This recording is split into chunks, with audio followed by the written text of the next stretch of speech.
Sejam muito bem-vindos, amigos queridos, para mais uma reflexão do nosso grupo de estudos espíritas, Missionários da Luz. Meu nome é Lívia e hoje eu vou conversar com vocês um pouquinho sobre a questão da tolerância, né?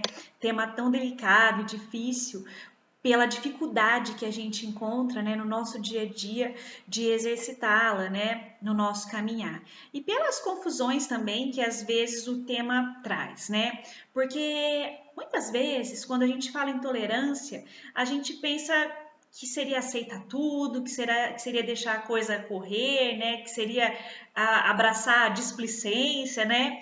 E tolerância não tem a ver com esse tom de passividade, não. Tolerância vai muito além disso, né? E eu trouxe aqui alguns textos que eu achei muito interessantes, que eu acho que vai ajudar a gente a pensar um pouquinho nisso e se esclarecer com relação à tolerância.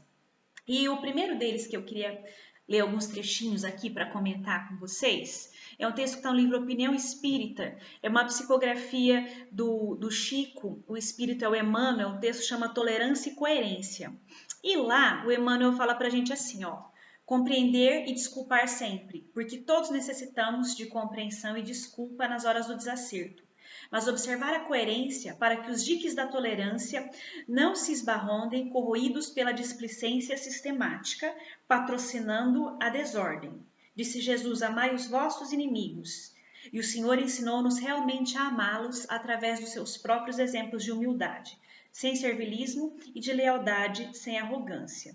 O Emmanuel ele chama a gente aí muito prontamente para essa questão da necessidade da compreensão e da desculpa, mas levando em consideração que isso não faz a gente abraçar a questão da displicência sistemática, né?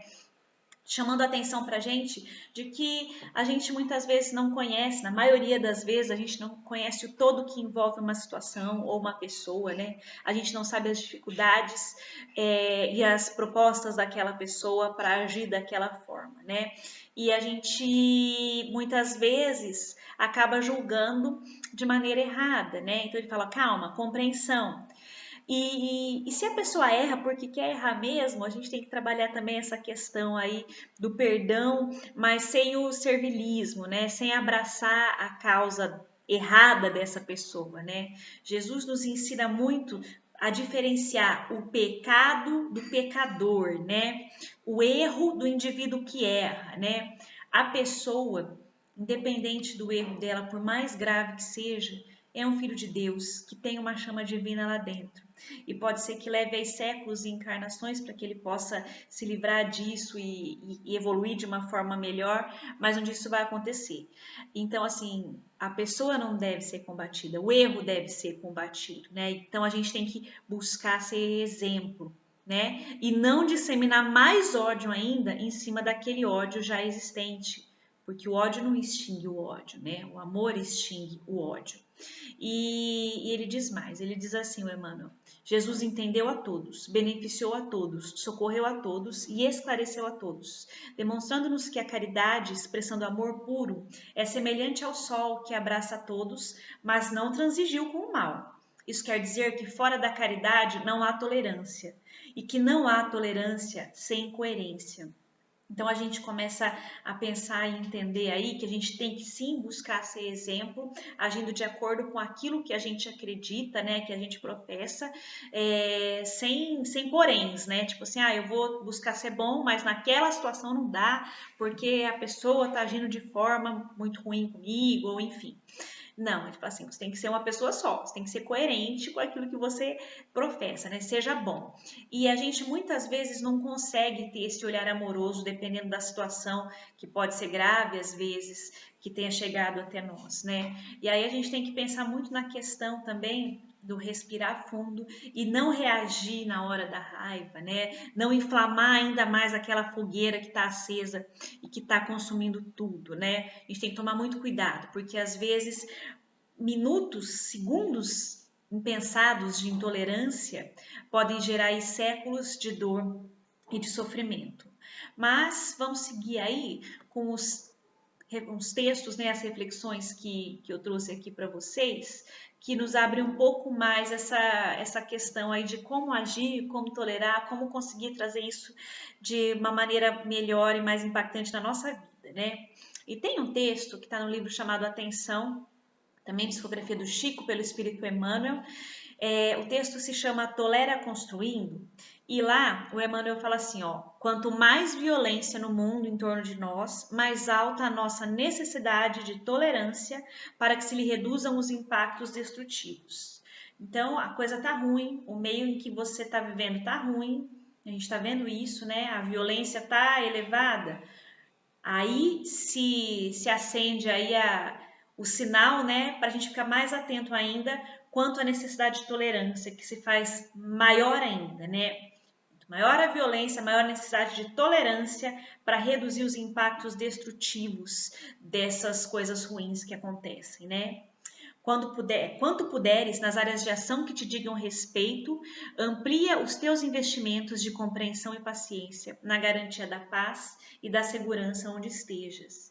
Então, o Emmanuel ele chama a atenção aqui para a gente de que a compreensão, de que a paciência, de que a tolerância são ferramentas indispensáveis para a construção da paz, né? Se a gente quer viver em paz, se a gente quer que a paz aconteça, a gente não tem que ficar se descabelando, querendo mudar o outro, sendo intolerante com o outro, né? A gente tem que buscar, sim, mudar aquilo que está dentro da gente e sermos exemplo.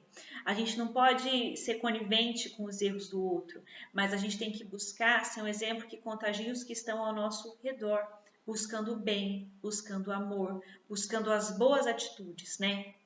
O Emmanuel diz assim, ó: compadece-te dos outros, auxilia-os quanto possas, ora e caminha adiante, nunca retribuas mal por mal.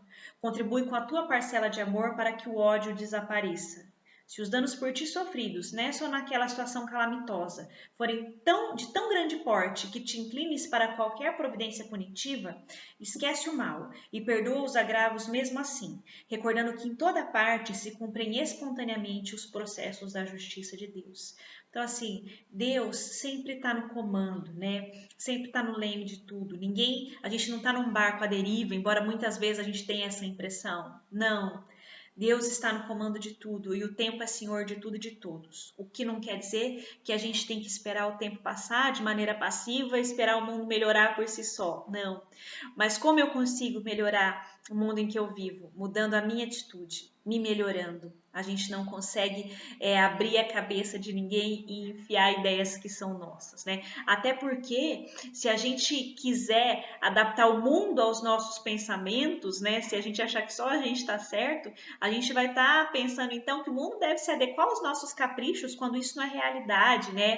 A gente tem que se adequar com aquilo que é de melhor para o mundo em que a gente vive. A gente tem que aprender, a gente tem que crescer, a gente tem que tolerar, a gente tem que entender que para um mecanismo complexo funcionar, é necessário que todas as peças trabalhem de maneira adequada, porque se uma peça quebra, a gente põe em risco todo o sistema, toda a engrenagem.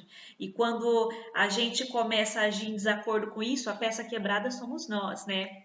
Mas aí a gente se questiona, né? Mas e quando tem uma peça quebrada ali do meu lado, outra pessoa fazendo um erro grande, né? O que eu tenho que fazer? Eu vou ficar quieto só? Eu posso em algum momento falar sobre isso, né, e tentar modificar essa situação de alguma maneira. E sobre isso tem uma questão também muito importante que está no Evangelho segundo o Espiritismo, no capítulo 10, que se chama Bem-aventurados aqueles que são misericordiosos, em que foi perguntado o seguinte: há casos em que seja útil revelar o mal de outrem?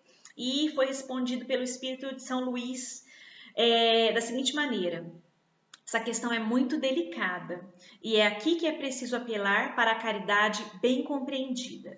Se as imperfeições de uma pessoa não prejudicam senão a ela mesma, não há jamais utilidade em fazer conhecê-las. Mas se podem causar prejuízos a outros, é preciso preferir o interesse da maioria ao interesse de um só. Segundo as circunstâncias, desmascarar a hipocrisia e a mentira pode ser um dever, porque vale mais que um homem caia do que vários se tornarem enganados ou suas vítimas. Em semelhante caso, é preciso pesar a soma das vantagens e dos inconvenientes. Olha só que reflexão maravilhosa que o São Luís nos chama cada um, né, para pensarmos individualmente de acordo com a nossa consciência sobre as situações que nós vivemos, né? O que a gente deve levar adiante e o que a gente não deve.